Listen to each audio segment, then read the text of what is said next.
So today is raining quite heavily. I mean, it could be a even heavier rain, but it's raining quite a lot. And it's been raining like that actually since yesterday late afternoon. And it's been pretty much raining non-stop.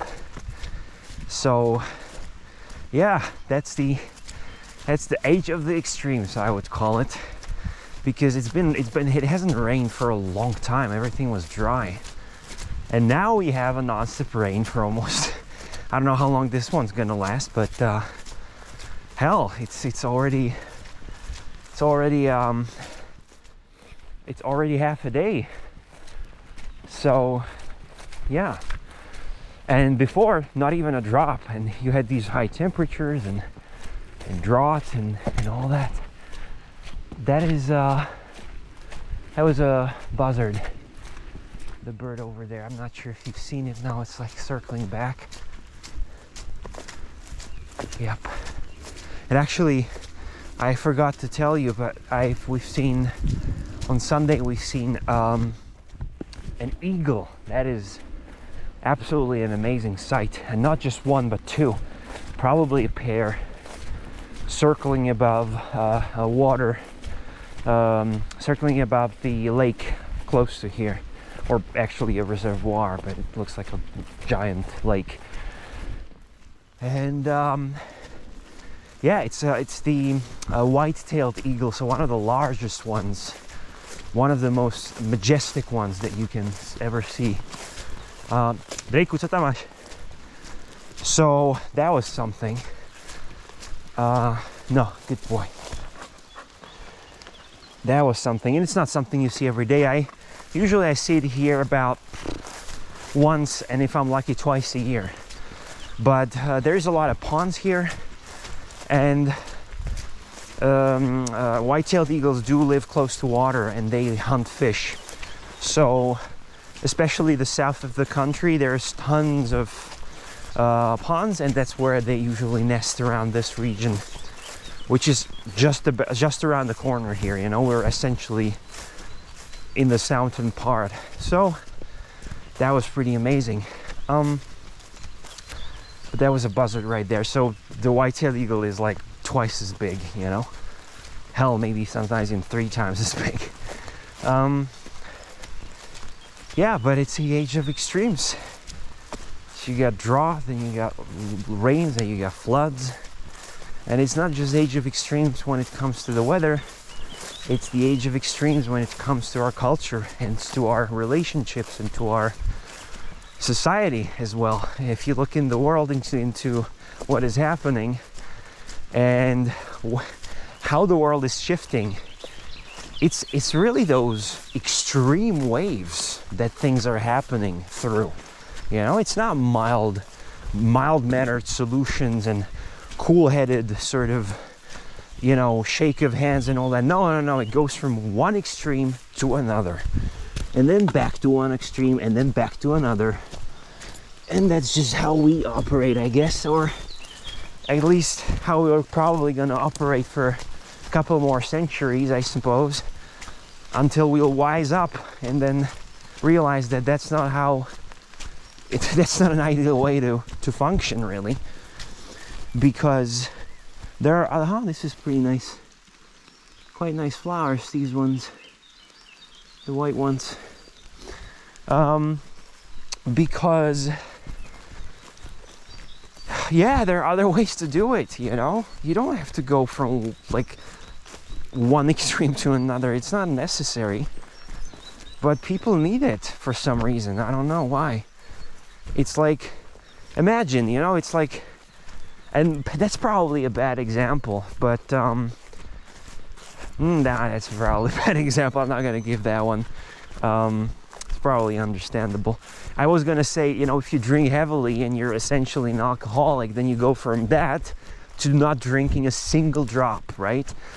But I mean, I kind of understand that. If you have a problem with it, then it's like better to leave it alone entirely and not drink at all. And let's be honest, alcohol is not really a beneficial substance for anyone, really. You know, I mean, it doesn't give you anything.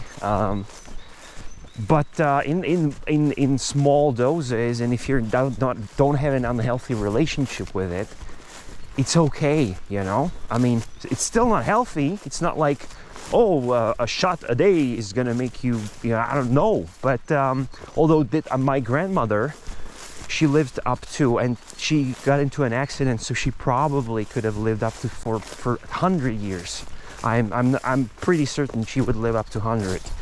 But she lived up to 96 years old, I believe.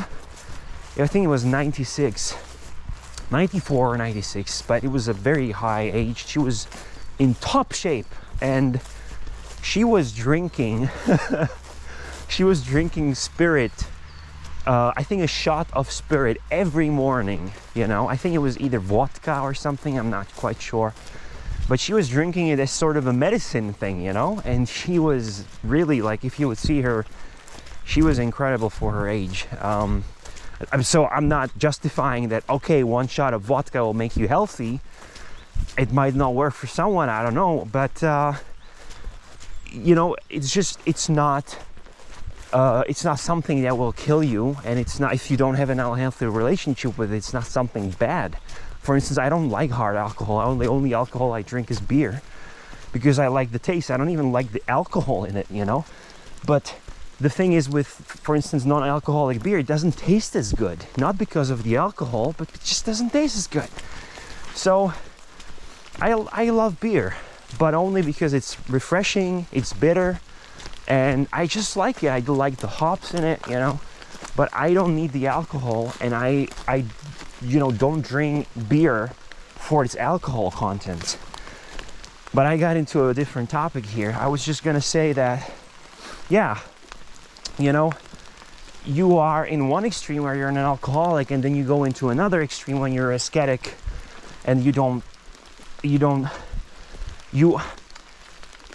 It's not that you only don't drink alcohol, but you cannot really touch it, right? Because it's as if, like, that would bring you back. So it is, in a way, one extreme to another, but that's an understandable one, and I don't want to criticize that, because I understand. I would probably do the same thing if I would be an alcoholic. I wouldn't touch alcohol ever again if I want to stop.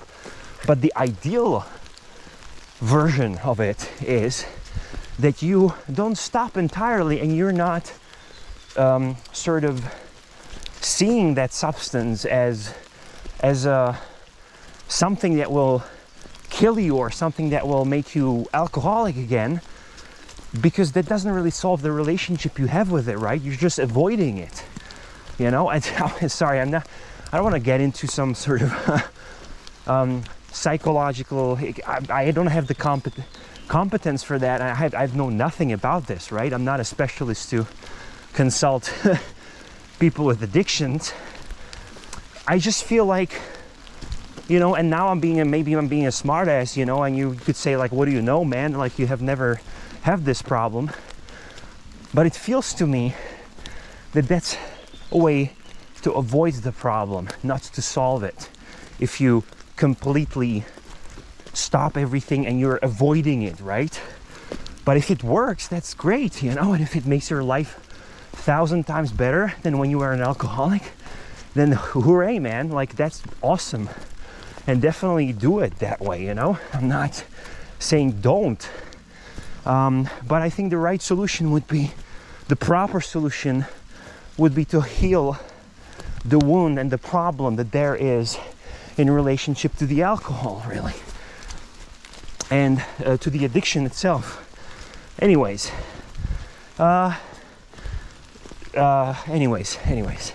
didn't want to go there, sorry, but I want to just say that I feel like people need to operate in extremes, and again, you do see it a lot in the world out there, especially in the Western world. I don't probably even have to say what I mean exactly, and you're gonna know what I mean. But you know, things were somehow a couple of decades ago, now they're different, but they're pretty much the same in different sort of iterations, in different shape, let's say, and but it's still the same thing. It just turned around into another extreme. And I look at it and I'm like, why do we do this, you know? Why can we just get past this human pettiness, really, I would say. And I get it, like so many people and generations and entire sort of entire,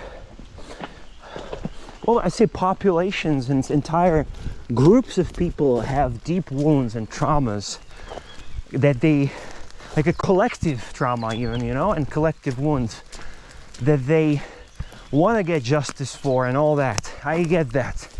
Totally understandable, you know. But a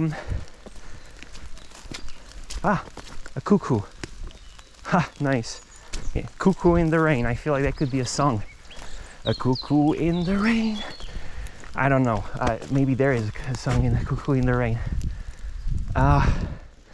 So I don't know. It's like it's like a revenge, right? I mean, if something bad happens to you, somebody does something wrong to you, they hurt your loved ones, there is an option to go and hurt them, you know. There is an option of that sort, you know. There is revenge, and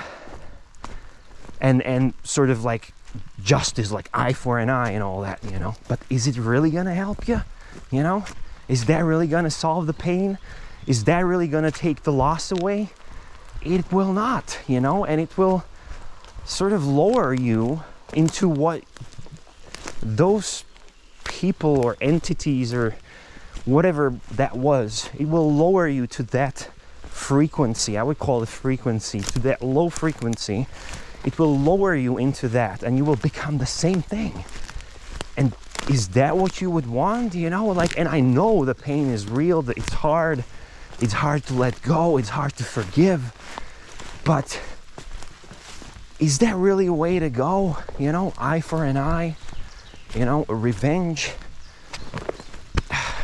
And again, to know it's hard, like, you know, when you think about it, if it comes to things like someone's child gets hurt, you know, or killed even, if I would imagine myself in the position, if I would be the father, that would be insanely hard for me not to go and kill that person who did that, you know, strangle them with my own arms because, like, they killed my precious child, you know. And I totally get that, you know, that's totally justifiable. But is it gonna take the pain and loss away? You know, that is the real question. And I think the answer is no. But that's an extreme example. I mean, you know, like that taps into our, you know, sort of parent instincts and all that, and it's extremely hard to let go of something like that if somebody hurts your child. You know, that's like, whew, that's such a vulnerable spot for majority of people, you know, regardless of whether you are a saint, quote unquote, or not, you know. That is extremely vulnerable spot. But yeah, I just feel like people operate in extremes, and that's the topic of today's video, I guess, because it's not just the weather. I think we kind of reflect what's going on, like, or the world. I mean, we are the world, right? We are nature. So nature, along with us, nowadays operate in extremes, you know, because I guess it's just the time for it. I don't know. It's something we have to go through. It's something Earth has to go through, you know, climate change and hurricanes and droughts and fires and wildfires and us going from all these turmoils and cultural and societal turmoils that are happening right now everywhere, and just going from one extreme to another before we turn back and go back to another extreme, I guess. And maybe one day we're gonna stop and we're gonna be like, you know what, I'm kind of tired of this shit, you know, let's just not do that anymore. And we'll shake hands, and I don't know, world's gonna be a peaceful place, maybe. I don't know when that's gonna happen. maybe sooner than we thought. Maybe AI is gonna help us achieve that peace, and maybe not, and maybe it's gonna kill us all. So who the fuck knows? But anyway, let's wrap this up here. Good boy. Look at how Drake is wet. Look at how he's wet. And I'm wet too. So yeah, I'm gonna sign off here and see you tomorrow.